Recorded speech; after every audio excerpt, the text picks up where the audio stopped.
Welcome back. During this year, Pastor Danny, a lot of organizations, nonprofit organizations like ours, went through a very difficult time, highly impacted by the pandemic, the families they serve, the programs that they offer the community. And some of them had to pull back. They honestly had to pull back, and this impacted their work in a great way. Well, in our case, like everyone else, we had to send our employees home.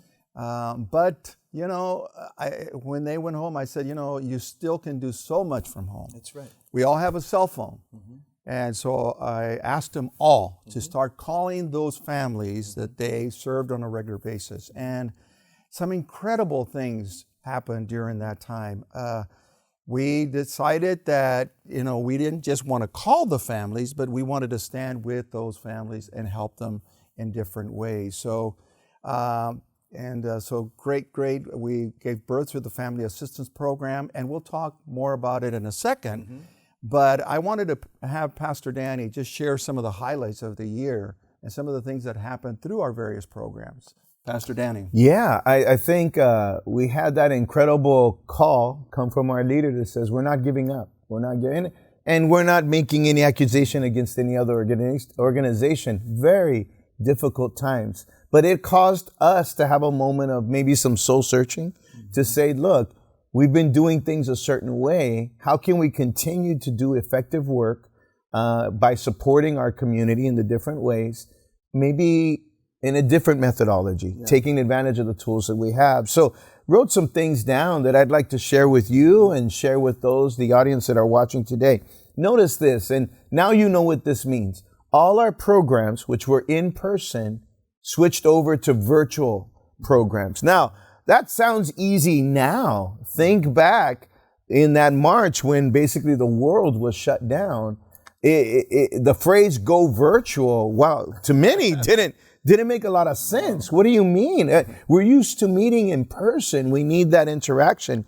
And yet, there was a decision to be made. What are we going to do? And the decision was, we're going to use whatever tools we can to press forward. So all our programs went virtual. In the midst of it, we kicked off a summer after-school program, something we had planned to start in person and all of that. We kicked it off virtually. Why?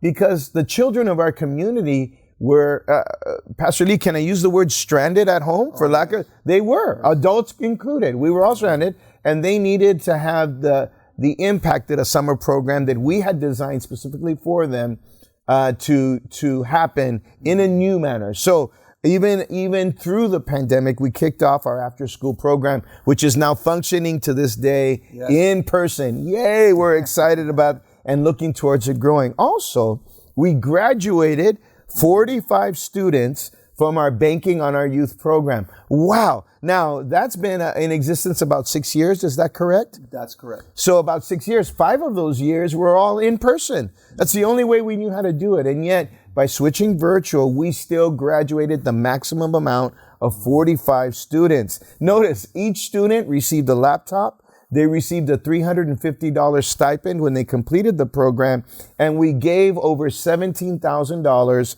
in scholarships. Wow. In a time when we had to go virtual. Also, notice this, in our Santa Ana Parenting Project, we held weekly meetings, what we call cafecitos, right? Yes. And this is how we come together, but we did it virtually. So we had cafecito with everybody had their little mugs and their little thing, and they met together. They came together, they reflected, they supported each other and their families, I would argue, when we needed each other the most. Yes, we were stranded in our house, but we had, as Pastor Lee noted a moment ago, we had our cell phones, we had our computers, and these different ways that we could connect together. Also, notice this though. Remember, some of the language that is very common to us now, Zoom meetings, going virtual, a mic, a camera, all of that, very common today. But back at the beginning of all of this, it was not so common in our community. So what we did through our Santa Ana Parenting Project is we provided training and tutorials in different areas, such as finances, mental health, resources, how to run the computers, how to hold a Zoom meeting, how to do all these different things. In other words, we never stopped just pressing forward and reinventing what it is that we needed to do in order to meet the needs and transform our community. And while Boy Financial, banking on our youth, focuses on the young of our community, the adults are not left behind either. We have Seguro Financial, which is our adult financial literacy classes, I guess is the best way to put it. I think the best way to kind of encapsulate the idea. In these classes, they first of all learn general concepts about personal finances, but also they're given two tracks, two choices coming out of it. Number one is a track that mentors them towards buying a house. And track number two, I think close to your heart, is a track that leads them towards entrepreneurship, owning their own business. That's right. And we believe in that in 100%. Now, this cohort, first of all, it meets for 7 weeks. And what it purely talks about, entrepreneur success. We graduated 2 cohorts, Pastor Lee, during COVID. Also, in many videos, virtually, they were presented, our classes of marketing, target audience, understanding finance, how to create a financial plan, all happened during this time. We're so proud of all the programs and everything that they did to make that transition in order to meet the needs of our community. But as they say, it doesn't stop there. Pastor Lee, tell us about the incredible work that our Edward B. Cole Academy did during this time. Well, it was challenging for teachers that normally, of course, teach in person to have to go home and work from home.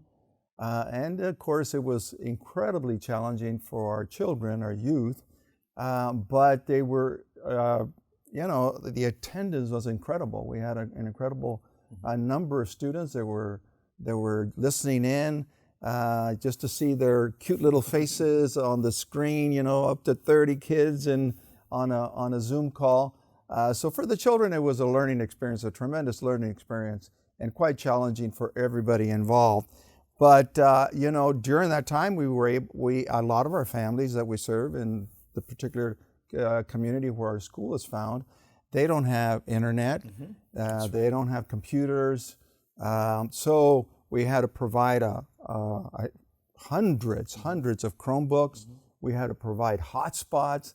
To help families be able to connect their children to our educators. During that time, some of our families that we were getting, because every week we were not only working with the children, we were calling those families, calling those homes to find out how they were doing. Found out that a lot of our families that have lost their jobs, the income had been reduced, of course, in the household. So some of them were short on this and short on that. So we really ramped up our work in assisting those families. We're happy to say that about $24,000 was distributed to some of these families. Wow. Not only for food, not only for other basic needs, but also we had some families that tragically lost loved ones. We served 141 families. We served over 300 children. Wow. Over 200 adults were served. But it was a challenging time for our school, but a time where they really stepped up and showed their love and concern for that community. So I'm really thankful to them, really thankful to our leadership at our school and the work that they did during this time. And what I'm grateful for, Pastor Lee, is we weren't the only organization. Can I use a common phrase that stepped up during COVID? There was many organizations and leaders that said, like us, we're not giving up. Right. We're not giving up. We might have to change things. We might not have all the answers. I think a lot of us went to different places to try to learn how to do the most simplest of tasks. But yet, there's people committed to making a difference in their community, whether it's good times or bad times. And we're just grateful to be part of that community and to meet such people. And in that same vein, in that same line of thinking, it is my honor to invite you to go to the next video and meet the Empowering Lives Award recipient.